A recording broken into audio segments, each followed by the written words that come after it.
Hey, what's up guys? Welcome back to yet another episode of my Transfer Roundup series. As you can see right now, we've got potentially a new player being linked with Arsenal, and we've also got some confirmed deals including Ander Herrera, but we're going to start off with another sale by Real Madrid. Theo Hernandez, that's right, one of the Hernandez brothers. Lucas Hernandez, of course, sold by Atletico Madrid this summer to Bayern. Theo Hernandez also plays left back. I don't think he plays centre back, whereas his other brother can, but also very highly rated player on Real Madrid's books for quite some time now. But they've decided to let him go. Clearly, bringing in Mendy has really changed some of their ideas at that position, you know, with Marcelo being linked with a move away as well. But AC Milan have picked up Theo Hernandez for £18 million, and I think that's a very, very good deal. I think he will prove to be a very good player in the future.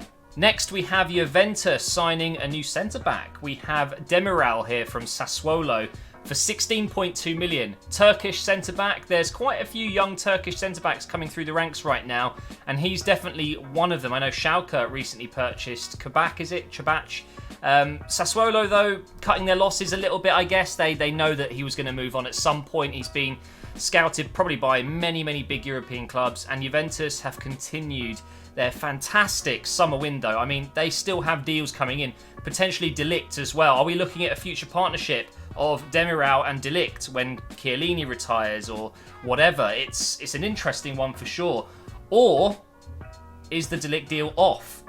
Apparently, some reports are that he's not happy with something they've done in the contract and that he's actually going to be looking elsewhere now. Barcelona, Man United are swooping, so who knows what's going on at Juventus. They've had an incredible window so far, but they have just confirmed a deal of a new centre-back, Demiral.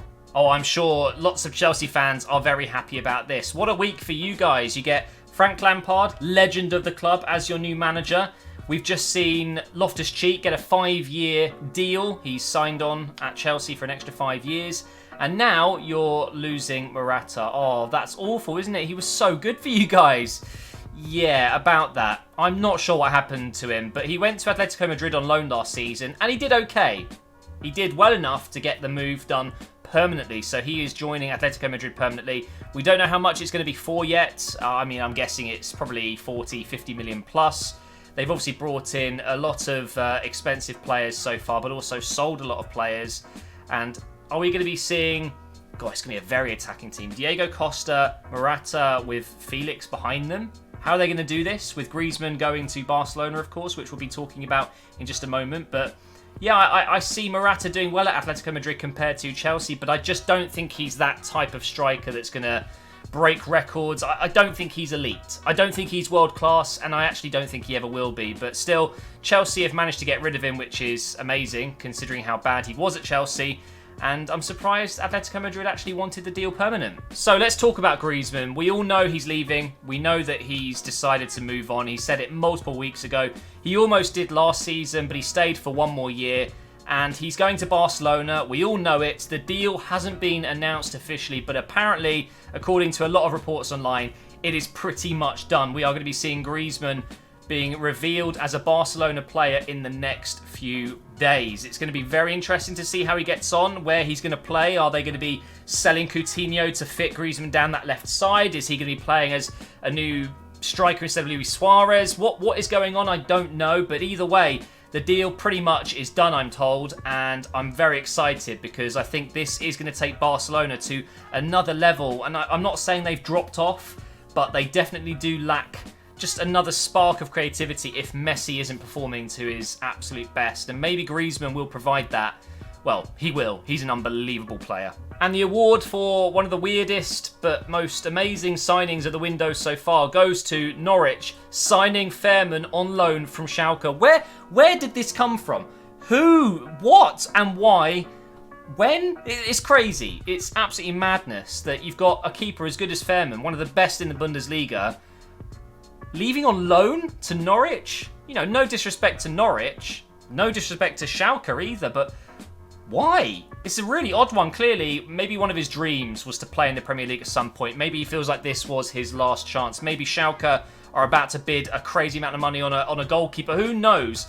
the real motive behind this, but he is going to be playing for Norwich next season. And honestly, if you do FPL, you might want to be putting FAHRMANN in your team because Norwich will be conceding a lot of chances next season. I don't think defensively they're going to be as strong as most teams, obviously, but he will make a lot of saves. I think he may just be one of the best players you could get in your FPL team, but there you go. Apparently 2.7 million is the loan fee just for the year, or 3 million. So it's not even that expensive, and they're getting an absolutely fantastic goalkeeper. Up next, we have Ander Herrera. Of course, leaving United this summer on a free. He has decided to join PSG after getting numerous offers. Juventus were interested because, of course, but they've got Ramsey, Rabiot. Do they need Herrera? Probably not. I'm sure many other teams were in for Herrera, but he's decided to go to PSG, and I think it's a very good move for him. He'll be getting crazy wages there. He will. And he'll be getting a massive sign-on fee as well. That's what happens when players leave for free. You might think, why would you want to do that? They might get a cut of a transfer fee if they are still under contract. But actually, some players, they can ask 10, 15 million up front just as a signing on fee.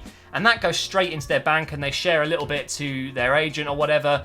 It's quite normal now. It really is becoming more normal that players just will not sign contracts longer than a couple of years at a time, and they'll go for free and ask for a crazy sign-on fee, because to a club like PSG, paying 10 million euros to have Herrera as a sign-on fee instead of 30, 40 million to sign him from Manchester United when he's under contract, it makes business sense. So it's kind of a win-win situation. But anyway, Herrera will be playing at PSG next season. I'm sure Man United fans are gutted. Now, TIELEMANS was fantastic at Leicester last season when he came from Monaco on loan. They really want him, but so do a lot of clubs. I know Manchester United were very interested. I know most likely any top European club will have him on their shortlist. He is an incredible young player. It didn't work out at Monaco for some reason. Maybe it was just the manager couldn't get him playing in his preferred role, whatever it is. But he went to Leicester and he did look very good, especially under Brendan Rodgers, who I know is a big fan of TIELEMANS. I mean, who wouldn't be? So apparently they're looking to get the deal done permanently, but they are looking at 40 to 50 million euros.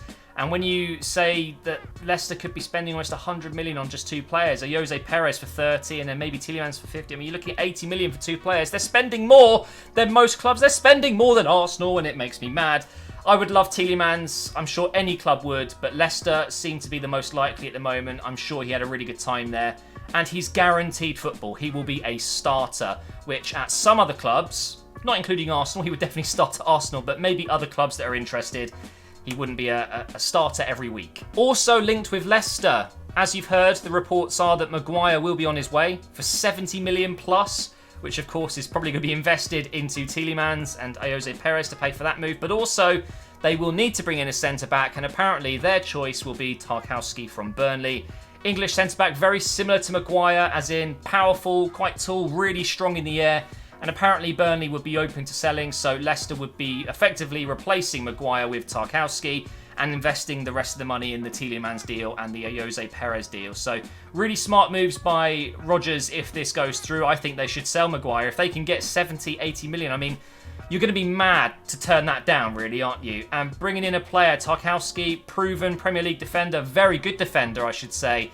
Very underrated, and I think he'll do a great job for Leicester. So let's talk about Dembele, because once again he is linked with a move, and it's unbelievable. It happens every single summer, it seems. 1 minute he's going to Dortmund, then he's going to Barcelona, then he's linked with Arsenal in January on a loan move, as if that was ever going to happen. But now apparently Bayern want him to replace Robin, and they're guaranteeing him that right side. And he wants to go, apparently. He doesn't want to be at Barcelona. I think if they are bringing in Griezmann, maybe his days are numbered a little bit, because they do have so many attacking players. Dembele is still, for me, one of the best young players in the world, and I'm so surprised that Barcelona would listen to offers, but Bayern are very interested. But he won't be cheap. He absolutely will not be cheap, and rightly so, because he's still so young. Also linked with a move away is Malcom, another winger that Barcelona have and don't play very often. And when he plays, he seems to do okay. I just don't think maybe he's a bit out of his depth at Barcelona, but he has been strongly linked with a move to Arsenal. Now, of course, Arsenal are in the market for a winger. Zaha, we're really looking at Zaha. Brahimi on a free. We've looked at Carrasco, Fraser.